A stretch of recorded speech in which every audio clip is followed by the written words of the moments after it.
Hello, everybody, and welcome to episode 46 of Coffee Talk. My name is Trevor Hooth, and I am joined by Nate Kosher. And we are getting things going a little bit earlier and a little bit quicker, Nate. You got storms coming. Yes.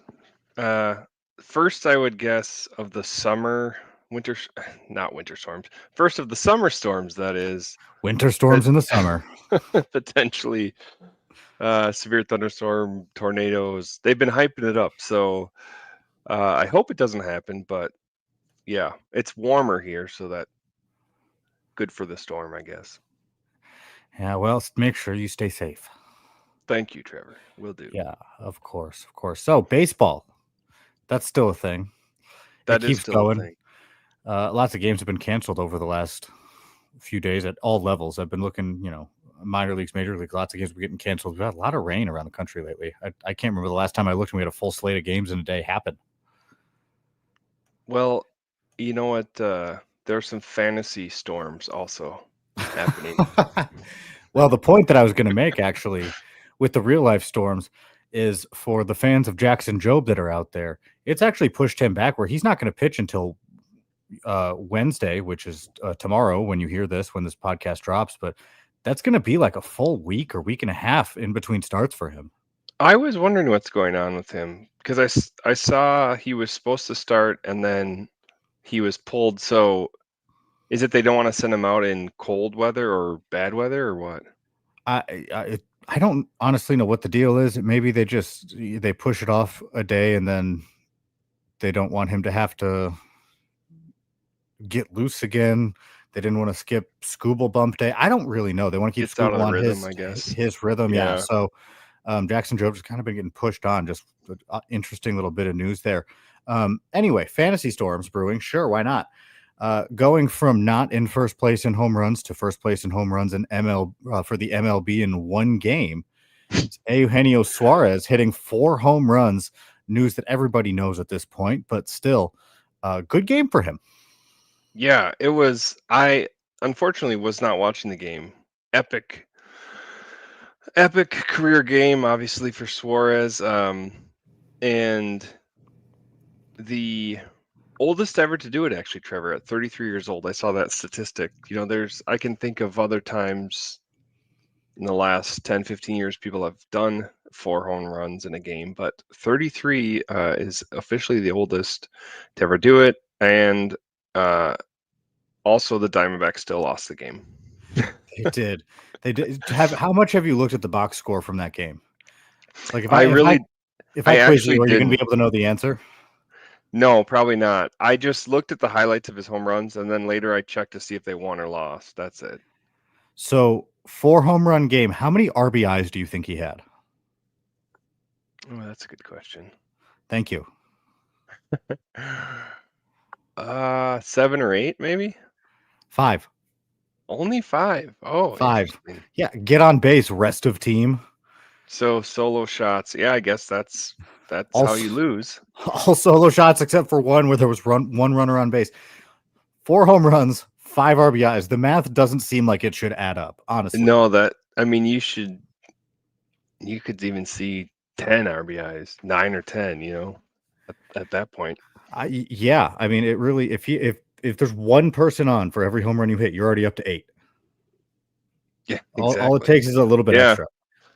Yeah, you're But right. he had 5. And then the other thing that I loved from this was looking at his stat line immediately following it, and it's still similar enough now to where it still looks silly. So Eugenio Suarez is hitting 206 at the moment. And this is Monday Dang. before. I don't know I if the Diamondbacks play today, but this is Monday before what their game would be. He's hitting 206, and he has 10 home runs and 4 doubles. Now, hitting 206, he has 20 total hits, meaning that 14 of his hits are for extra bases, and he's hit 6 singles. Well, last year he started super slow and people were like, "Oh, this is a bad trade. Why did we trade for Suarez?" But he finished the year on fire.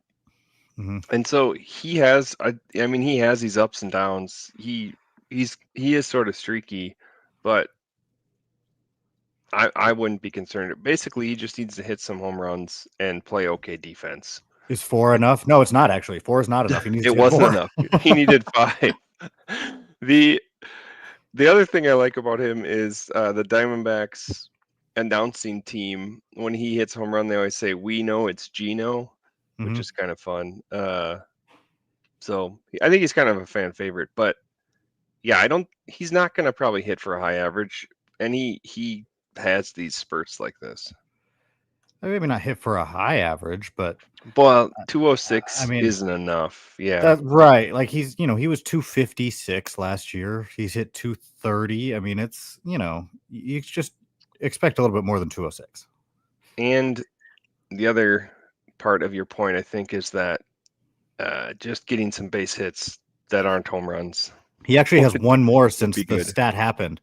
Because when I first talked about it on First Pitch Podcast, it was 19 hits, and he hit a single. So the numbers were the same. Oh, He there we just go. added a single to it. So there you go. He's well on the way. Speaking of the best hitter in baseball, Augustin Ramirez. Yeah. So talked a lot about this last week, and we both agreed. Monitor it may be worth picking up right away, but we thought Carroll would be the better of the two, and at least for the first Nope. week, we were wrong. Yeah. Did you see he in his first game? This is interesting. In his first game, he stole a base, and he Ramirez, that is. He doesn't have great speed, but I went back and looked. Last year, he had a 2020 season across, all levels of that he played at. But he has like a willingness to go for the steal. That's kind of the thing. Like he doesn't have great speed, but I think he has the mindset. I'm gonna go for stolen bases, which that could really help him out in fantasy, especially as a catcher. If you get any steals from your catcher, it's just gravy. So Yeah. he, uh, I think you'll see he could maybe approach double-digit steals. And the power's there. He had 2 home runs yesterday. An unbelievable first week. I mean, we should pull up his slash shot Yeah. I game. mean, so while you do that, he is the first player since at least 1901 to have multiple extra base hits in 3 of his first 5 career games. Jeez. He is hitting the cover off the ball. Well, okay. He's down from the last time that I looked at his stats. Last time I looked at his stats, he was hitting 600. Now he's only hitting 474. Here it is. Yeah, He has 474. 3 home runs, 5 RBIs. I mean, he got off to a tremendous start. And what's really hurting him is his 1 for 4 game, which he followed up with a multi-home run game where a game where he hit 2 home runs. So all 3 of his home runs have come in the last 3 games, and that includes an 0 for 4. Yeah, and I pulled it up here. So, like you said, he's hitting 474. He's also been caught stealing once. So that's already twice that he's been going for it. He's aggressive, and I think that's going to pay off for fantasy purposes. Let's see how long he gets that leash to do that. He's also struck out and walked twice, so you're getting good plate discipline too at the moment. Look, here's the thing. Augustin Ramirez is absolutely on fire. Is this who Augustin Ramirez is? I don't think so. I Probably stand not. by, and I mean, we were wrong before, so maybe we're wrong now, but I doubt that he's a 450 hitter career. Something's going to regress at some point. And I don't know if this means if you invested to sell now. I don't know. I don't think so. I mean, maybe you ride it out. Catcher's a hard position to get production from. And that's not to say Yeah. that Ramirez won't give you production. He's got good power, and he should be able to provide some level of production. But I am going to die on the hill, or at least remain on the hill for right now and jump off later if I need. That Edgar Caro is going to be a better long-term option than Ramirez, even if you're not getting the power output. I agree. I think Ramirez is. I think he'll be better than other examples we've had of like Reese Hines coming and blowing up, or Yes. Kyron Paris, who we talked about a few weeks ago, who they come up, they're really hot, everyone is excited for a couple weeks, and then they hit the inevitable wall. Mhm. Strikeouts come, they slow down. I don't think Ramirez is going to have a big, huge drop off where he won't be on your roster. I mean, he could probably still be in the top 10 to 15 catchers by the end of the year, but he's obviously not this good, right? And I think he won't be as consistent of a hitter. Now the steals, maybe that evens it out a bit, but yeah, I think that overall hit tool, Caro's probably better in that sense. And like next year, it's probably would be the person you draft if you're looking at, let's say, throughout the rest of the season. We're in next year's draft. He's probably going to be ranked higher. And that's not to say anything crazy. In his 71 at bats in AAA, he was a 254 hitter. Last year, with 3 different teams in 126 games, he hit 267.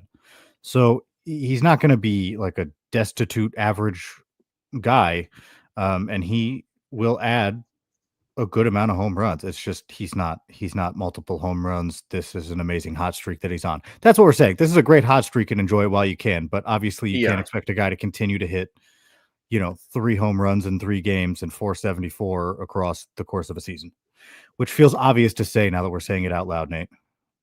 Well, a lot of the fab dollars though were spent yesterday. I'm sure on both of these guys, and especially after some of the catchers who've had slow starts that we've talked about. 2 shiny new guys coming up. I'm sure a lot of people are trying to jump on that. And maybe this next week you're going to see it, but I would expect he's going to have to slow down. Just how the game goes.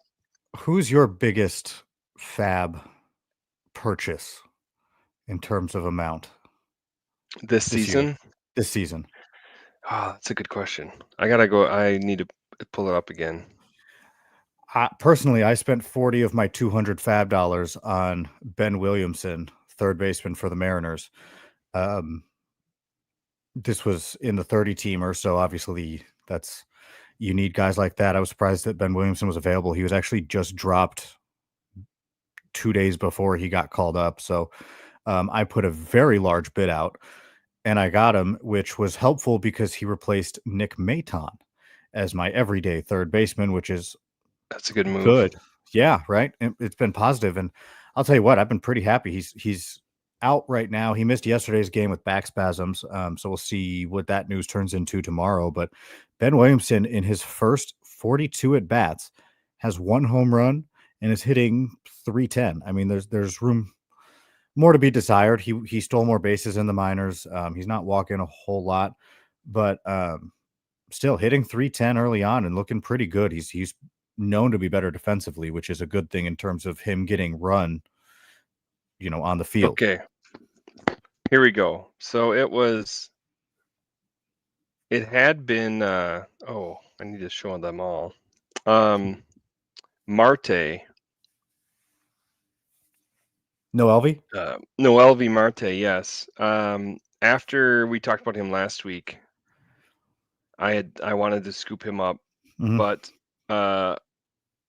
before that, okay, here it is. Jordan Hicks, after that really good first start.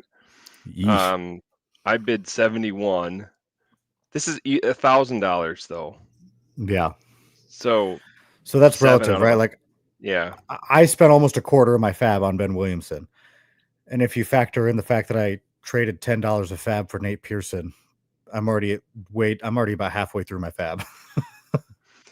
Well, yeah, it's so hard to figure out too, because will I get injuries or not? Luke Weaver, I tried for Luke Weaver too with I think we're going to talk about that, but the opportunity, I don't even know if he'll be that good, but the opportunity now, it's like, oh.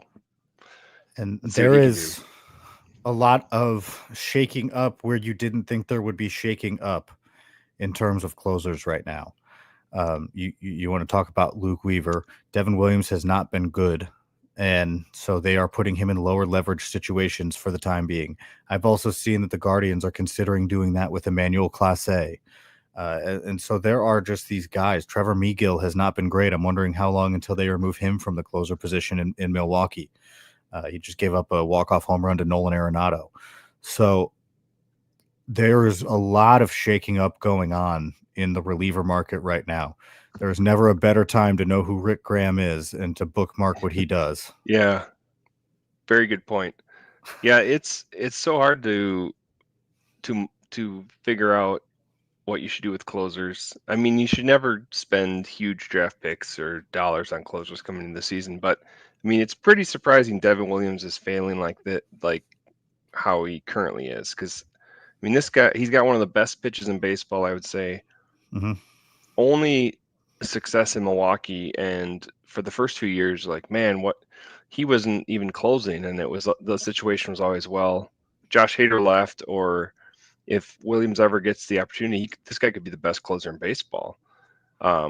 Maybe it was a switch from the NL to the AL.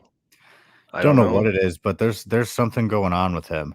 Um, and again, there's something Maybe going on he's with hurt. a lot of the closers. I mean, Edwin Diaz looks like he's starting to figure it out, maybe, but he was struggling for a minute there. I mean, it's a fickle position to begin with, and It these is. guys who you thought were not as volatile are being volatile, which just is a good reminder year that hey, you don't know what you're talking about with closers, and no one does. You know who might get the opportunities, but you don't know. You just don't know. That's why I like saves holds leagues. If you Yeah, spend big on a closer, you could still make it up in terms of finding guys who are getting holds. I mean, that's mostly I mean, I I have agree. Miguel in my 30 teamer, but I'm living off of holds at this point. Well, and the holds is easier because then you could get someone who may get a who may have a chance with save opportunities. Maybe they'll get 5 to 10 over the course of the year, but then their holds are more predictable. You know, Yeah. setting up the closer. Hmm. Um, Another one though, Trevor, that I'm worried about is my team, Justin Martinez. I don't know if you Hmm. saw, he was unavailable because of arm fatigue, and so they skipped over him, and they've been having other people try to close and come. And they actually called up Dre Jameson, if you remember Dre Jameson Yep. from a couple years ago. But anyways, Martinez arm fatigue. He did get a save yesterday, but he was shaky and his velocity was down. So he's such a hard thrower. I don't want this to happen, but I could see where this is going toward a major issue. I It's hope it's possible. not, but yeah, the arm fatigue, the lower velo, you do not like to see it, and I'm worried, real life and fantasy wise. I mean, I don't think he was thought of as the standalone closer in Arizona, but he gets a lot of strikeouts. It's someone you would be rostering, and something's up with him as well. This is a thing that happening with Emiliano Teodo in Texas right now, a prospect who's was thought to be maybe a reliever this year, or they were trying to work him as a starter. But yeah, this arm fatigue happens. Um, when I shrugged you off at first, I thought you meant his performance. I didn't really realize. Like I thought he had a couple bad outings. I didn't realize this was an injury related thing. That is more Yeah, worrisome for sure. yeah, it seems like something's up. And like I said, at first they just said arm fatigue. They kept him out of the series for a few days when he normally would be pitching. Hmm. And then yesterday he looked shaky. He got the save, but looked shaky. Um, Well, so we'll see. sometimes that's how it goes. Maybe just a few days off will help him. To get the arm rest. I'm I feel like hoping he's so. thrown a lot. Maybe I'm wrong. I just feel like he's thrown frequently over the course of the season. He was someone where last year, um, I wouldn't be surprised if last year was the most he has ever pitched, because he got more opportunities toward the end of the season, and then with this off season and coming into this year, more was expected out of him. So Hmm. I wouldn't be surprised if you're onto something there, and it's just Well, I mean, more workload. even this year, he pitched March 29th and 30th, and then he pitched April 1st, then April 4th, got a long break till April 8th, and then he pitched on the 13th, the 16th, the 17th, got a break until the 23rd, and then the 26th, 27th. I mean, I feel like that may be a normal workload, but he's been good, so you want to use him. That's the Yeah, thing. they're trying to. Yeah, that's the balance. So I don't know. Speaking of balance, we're going to balance our conversation out with something else right now. We're going to come back, talk a little bit more baseball. We appreciate you joining us. Quick time out here on Coffee Talk, part of the Pitcherless Podcast Network.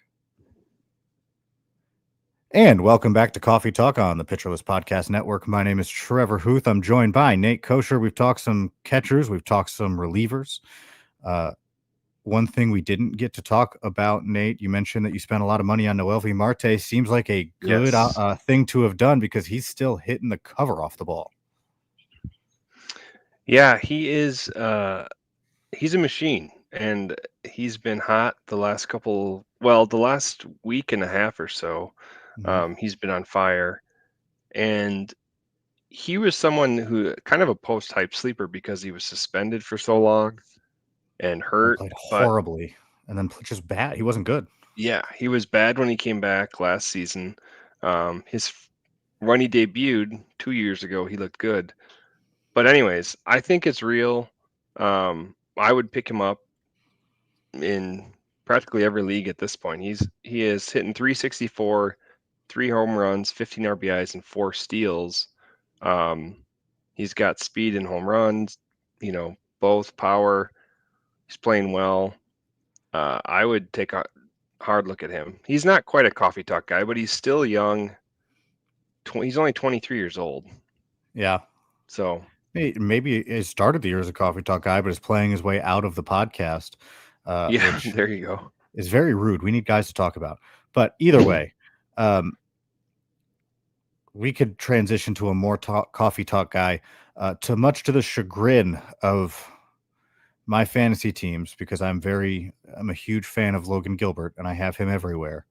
Logan Gilbert has hit the IL with a flexor strain in his right arm, and corresponding move for that is that Logan Evans seems to be the guy that the Mariners want to join their rotation, at least short term, in order to fill that spot.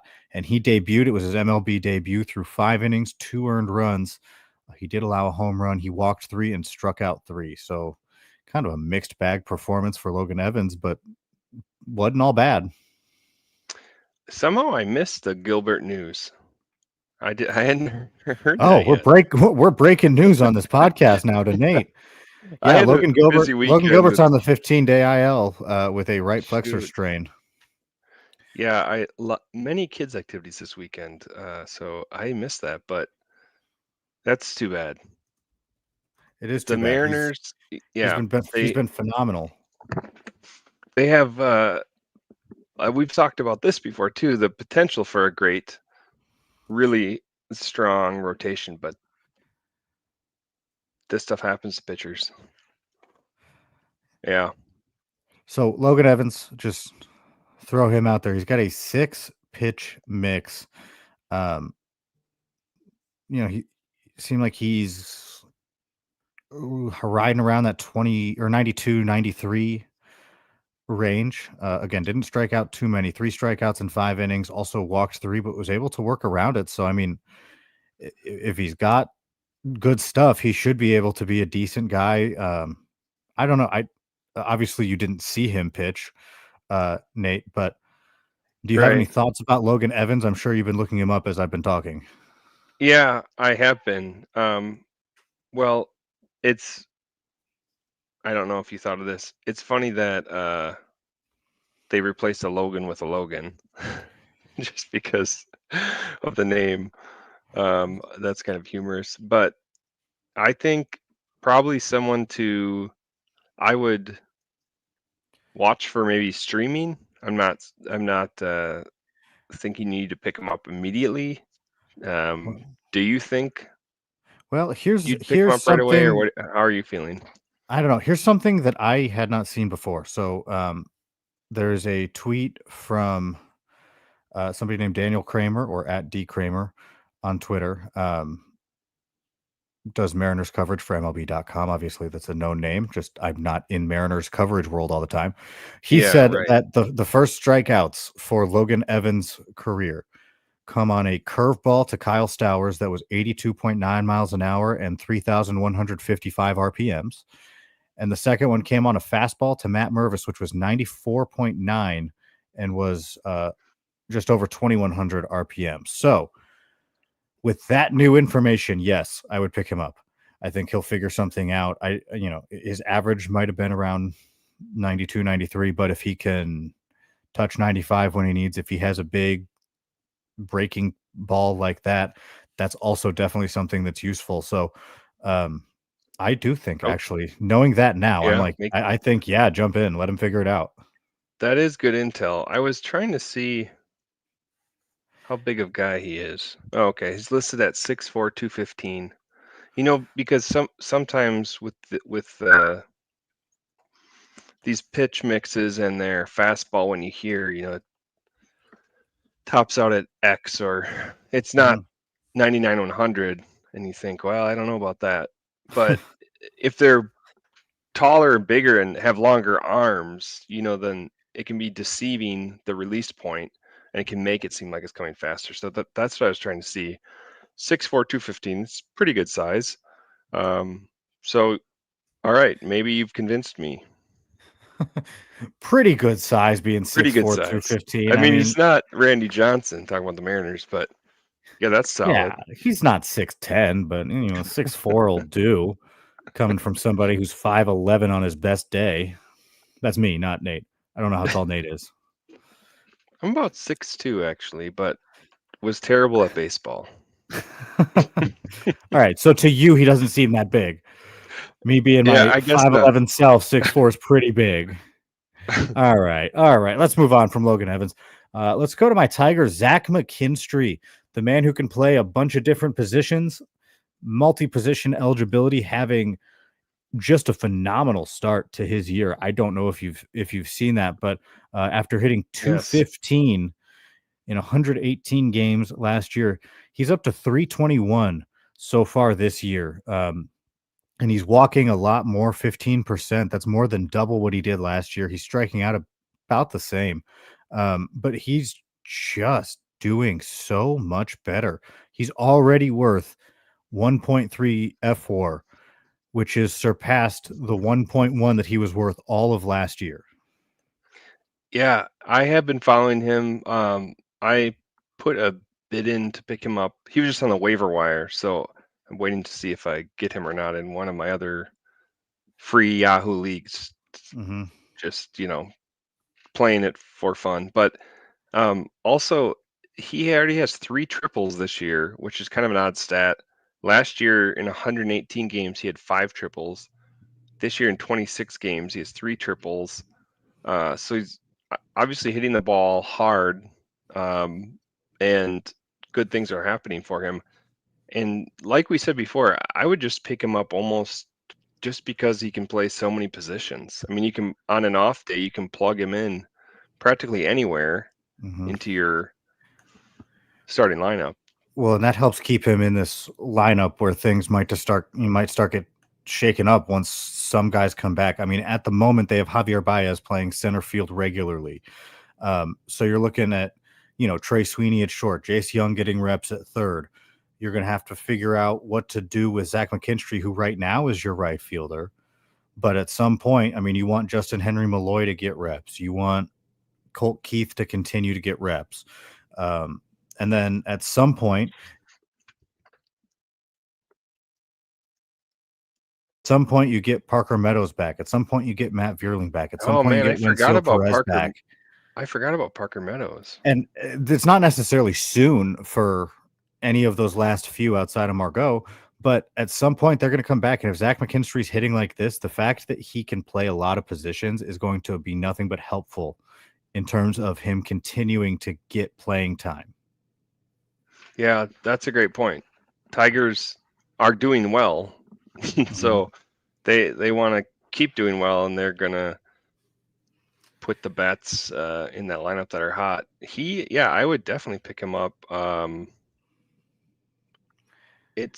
don't know what to I, do with Baez though. Do you I, think? I mean, he's not the long-term answer there. no, but he's also been doing really well. I don't know if you've been following, but Javier Baez I have not. is He's doing strike. better this year. He is. He's hitting 301 as of right now. Still no home runs, one steal. I mean, he's not doing much for fantasy, but he's hitting 301. He's walking a little bit more. at this point. But I mean, the big thing is he's getting bat to ball, which is not something that he's done or recently. It's been different, Oh yeah, and that's good news. he's actually been playing a really a pretty good center field, making some good plays out there too, which is I don't know. This is good to see from Javi Baez. Not good for my worst ball team where I took him in the first round, thinking that I had something there. He's a lock. But Yeah.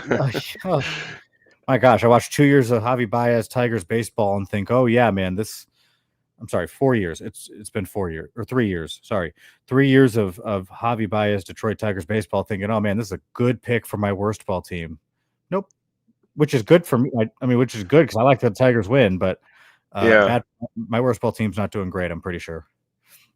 Good in real life. Well, I didn't know that about. I knew they were tinkering with him in the outfield. I didn't know how he was doing.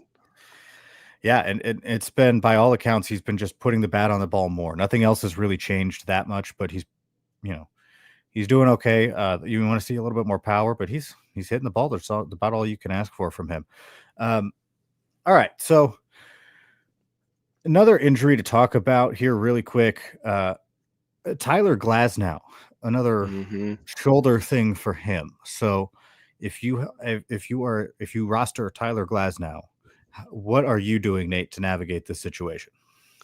Yeah, I mean, he's someone, even going into this season, I'd be a little, leery of drafting or owning just because of his injury history. I would say at this point, I'm trying to move him off as quickly as possible and just see what you can get back. He, unfortunately continues to get injuries. I saw something. I read a story about how really all that matters is him being healthy for the postseason. Obviously, with the Dodgers being so good, so they're not going to rush him back. They don't have really a reason to, with all the arms that they do have. So I'm not waiting around with him. I think I would try to move him and see what you can get back, maybe before there's worse news with the injury. I did that this off season. Fun fact. Yeah, smart decision. I mean, he's a great pitcher, but if you look at Phenomenal his pitcher. innings pitched, he just never gets there. He actually, I think he changed his arm path to try to be healthier on his elbow, and now it's his shoulder. So It's too bad. can't stay Yeah. healthy, which is unfortunate because he is, I mean, just talent wise, he's one of the best pitchers in the game, and I don't think there's much to argue there. But can't stay healthy. Speaking of trades that we make in fantasy baseball, Nate, for the sake of time, you have a big one. We teased the Spencer Strider trade. Yes. That's going to be coming up after our next break. I made 2 trades that I want to get into now for Defend Yourself. That way we can just focus on this massive Spencer Strider trade that you made. Perfect. Another cliffhanger. Let's cliffhang it a little longer. So I made 2 trades. The first one that I will bring up is, I mean, it's more of a dynasty trade than anything else, but I traded Red Sox prospect Franklin Arias, who 20 minutes after I trade him was promoted to high A as a 19-year-old. Fun fact about that. But I traded Franklin Arias and I traded Tigers pitcher Jaden Ham, again, prospect. And in return, I got Braylon Antunes, who was one of the Brewers' top IFA signings in 2025. Okay. And I got Victor Robles, who is, good news on his injury is that it seems like he's going to avoid surgery, at least right now. They took imaging recently over the weekend, and that's what it looks like is it's healing well, so he'll avoid surgery. But even then, he's still not back until after the All-Star break. So, reasoning for doing this. I have a good team. I need speed. I have absolutely no speed. That's what Victor Robles has. So, assuming that nothing crazy happens to my lineup in this moment, I will continue being a borderline playoff team. I'm top 5 in my division right now. We have AL, NL. I'm top 5 in the NL at the moment, and have been for most of the season, all the season actually. And then I get speed back eventually, and I know that's a risk with him. Is he going to, come back. Getting Antunes was just because I need to keep organization counts, and the Brewers have been pretty good with IFA signings lately, so I thought that's a pretty decent kicker. Hmm. Um, and then I traded, Franklin Arias is a really good prospect. He has a fantastic hit tool. You don't know if he's going to grow into power, and he has a little bit of speed. And I'm thinking, well, if I'm going to take that risk, I might as well wait just until after the All-Star break then for a prospect who's 19 in low A, which now high A. And again, he's a phenomenal prospect. I'm a big fan of Franklin Arias. He's one of the players I got back for Tyler Glass now. Um, and Jaden Ham is a decent pitcher with reliever risk, but that's why I Sure. got Robles. Yeah, that's funny you mentioned that because I was offered Robles a few weeks ago and I turned it down because of the injury. But Right. digging into his numbers, he was pretty good last year. I mean, Um, he's hitting 273 before he got hurt. yeah, if you look at the end of 2023, 36 games in the bigs with the Nationals, he hit 299 with a 385 on base percentage. Mm-hmm. Last year, 91 games, mostly with Seattle, but he hit 307 with a 381 on base, 34 steals. I don't think you're going to get much power, but yeah, like you said, the steals are there. I think he's finally figured it out.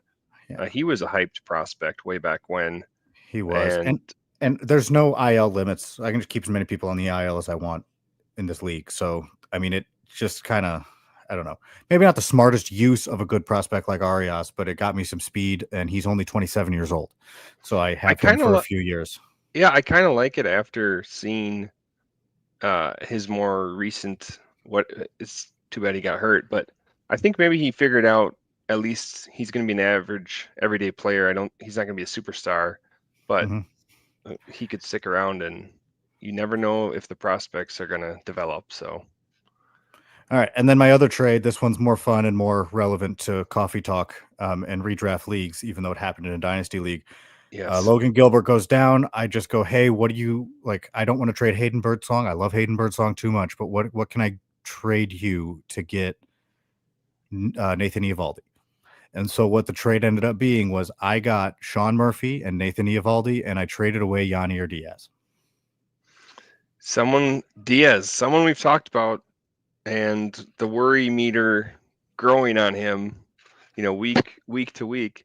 Um, but yeah, I like this one too. Sean Murphy he'll be okay, but with you're looking at the pitching help, and you're looking at sending Diaz out while he still has some value. So I am for that trade. You also mentioned you have Edgar Carroll in this league, Yes, I do. right? So yeah, I think that makes it a lot easier to part ways with Diaz. I saw actually finally hit a home run yesterday, but he's only hit 169 and has really been struggling. So I think it's obviously the other person is buy low with him, but I don't know. He hasn't looked the same thus far. So Nathan Eovaldi's a pretty good pitcher. Well, on the day I made the trade, Sean Murphy hit a home run, so I'm feeling pretty good about that one. There you go. Yeah, Um, it's good value. I think you got good value back. Yeah, I was pretty happy with that one. I hate losing Diaz, especially, in a league where I'm set up with a lot of young talent going forward. But with Gilbert going out, I wanted to stay competitive, and I was able to get Eovaldi. And now hopefully it's a short stint, 15-day stint. He's true to that. And Logan Gilbert comes back, and now my team is immensely better. Um, For sure. so that's what I was thinking. What I'm thinking now, Nate, is that we're going to take a quick timeout. When we come back, we're going to talk Spencer Strider and that Yes, trade that you made. He's shown it to me. I love the trade all around. And again, it looks different because Spencer Strider can't stay healthy either, as of lately. So certainly interesting. If you've been waiting for it, it's finally time. Almost. We're getting there. We're going to take a quick break, and then it's Spencer Strider trade time on Coffee Talk, part of the Pitcherless Podcast Network. And welcome back to Coffee Talk on the Pitcherless Podcast Network. My name is Trevor Hooth, Nate Kosher with me, and we played Defend Yourself with some of the weird trades that I've been making lately. I make weird decisions in fantasy baseball, and I love it. But this segment is not about me. This segment is about Mr. Nate Kosher and the Spencer Strider trade that he made recently. Yes. So I started out pretty cold in this league and decided I'm just gonna sell off assets and try to get prospects, young talent back, and just kind of wave the white flag. So someone that has wanted Strider since the end of last year, actually, I can go back and look at the trades that this person sent me. Um, I declined it in December, but then I put Strider on the block recently. The first offer that I received, so was sent this trade offer, actually involved Logan Evans, which is funny. So it was Jesus Mate, Logan Evans, Noah Schultz, your favorite, and Thomas White. Does he go by Tommy? I might be thinking of a different player. I don't know. Thomas White. Thomas White. Okay. Um, so You're thinking of uh, a third base, Tommy Tanks, third baseman with the Athletics. that must be who I'm thinking of. Yeah, you're right. So I declined that because I was hoping to get another offensive player. So like two good pitchers, two good hitters, prospects. So I sent a counter offer back, threw Kobe Mayo in the mix. So I got Noah Schultz, Thomas White, Jesus Mate, who's super well thought of already. He's only 17 years old. But then Kobe Mayo, who I still believe in, and I think he's going to get a chance someday. And so I thought maybe I could get Mayo from him. So the other guy accepted the trade. So I get 4 high quality prospects back. I mean, at one time, I think Noah Schultz could end up being the top pitching prospect. Mate, if he continues to ascend, could be top 10 prospect. So I was very happy with the deal. I think you agreed. And also after the trade went down, Strider was hurt again. So I think it's a win. You're thinking too low with Mate. You think so? I mean, I've He read good is. things about him. So, have you looked up his stats thus far this year? He is I he didn't. is a teenager. He is 17 years old, playing in low A. He will turn 18 in very soon, but he is 17 years old currently, hitting 283 with 2 home runs, which one of them is an opposite field grand slam, and 6 stolen bases. Has an 11% walk rate and a 21% strikeout rate. That is him in Dang. low A as a 17-year-old. This 17 year guy old. is on his way to being baseball's best prospect by the end of this year. He is going Okay. to be absolutely insane. And on top of that, you got, outside of Jackson Jobe, my favorite pitching prospect in Noah Schultz. I think he's going to be absolutely fantastic. And on top of that, you got Thomas White, who is one of my other favorite. I did not think much of him until I wrote the Marlins top 20 for Fantrax, and now I am as far in on Thomas White as you can get. I am a huge fan of Thomas White. I think he's going to be a really good pitcher. Not to the level of Noah Schultz, but I think he is not. He's pretty close. He's still a top 100 type prospect pitcher at this point, and even higher than that, maybe. And on top of that, you got Kobe Mayo, who still Yeah. entered the year as a top 25 prospect, and people got scared because he struggled in spring training and he started slow in AAA this year. I don't know how he's doing now, but even if that's your throw in, I mean, Right. you nailed the trade. You nailed the trade. This is exactly Thank what you you. want. So Thank you, what Trevor. behind the scenes, Nate texted me that first offer. He texted me a couple offers, and one of my biggest questions is, who is your impact player? If you're Yes. trading an impact player, you want to get an impact player. I felt like I failed when I traded Glasnow. I didn't get my impact player, to be honest. I accepted a bunch of eyewash and nuts and bolts, and I felt like I haven't done great on that trade since. But if you're going to trade an impact player like Spencer Strider, you need to get somebody back who you think is your impact player. You have 2, if not 3, potentially 4 impact players that you just got back. I mean, that is a revitalization of a bad team type trade right there. because Yeah. you have Made, who you have to wait on, but he looks every bit the part of being a superstar at the big league level. You have Schultz, who, he's kind of been up and down in Double A so far this year, but he looks every bit the part of being a really good pitcher at the big league level. Tommy White looks like he has that ability, and Kobe Mayo is close and hopefully finds his opportunity to show what he is at the big league level soon. And even if he fails, you still have the other three who look really good. So this is better. He was. This was better than good, in my opinion. Thank you. Well, I feel great. I did undersell Mate. I mean, I had read some hype about him, but I just went and looked, and yeah, he's a definite stud. And Did you if see we his just opposite field home run? yes, he's 17, 17 years old. Yeah, he turns 18 on what, May 8th. So he's almost there, but he's not there yet. Close. And if we're just going off MLB prospect rankings, which I know you like. I go off Hooth prospect rankings, which are different and usually worse. You put your own together. I usually default just to MLB, but You should see the guys I'm picking up in my 30 team, or you never heard of them. Mate's number 2 Brewers prospect. Schultz is the number 1 White Sox prospect. Mate is the number 1 Brewers prospect. Thomas White is number 1 Marlins prospect, and Mayo is still listed at number 2 for the Orioles. So who do they have at 1 over Mate? over Mate. I was going to say Basallo. Basallo over Mayo makes sense. I'd buy that. Oh, Jefferson Carroll. Interesting. Yeah, that's wrong. Yeah, I think. I mean, these are subjective, and there's no wrong answer, but that feels incorrect. Well, and they put a whole lot of work in. I'm not demeaning their work. That was for humor effect, but Mate's top prospect for sure.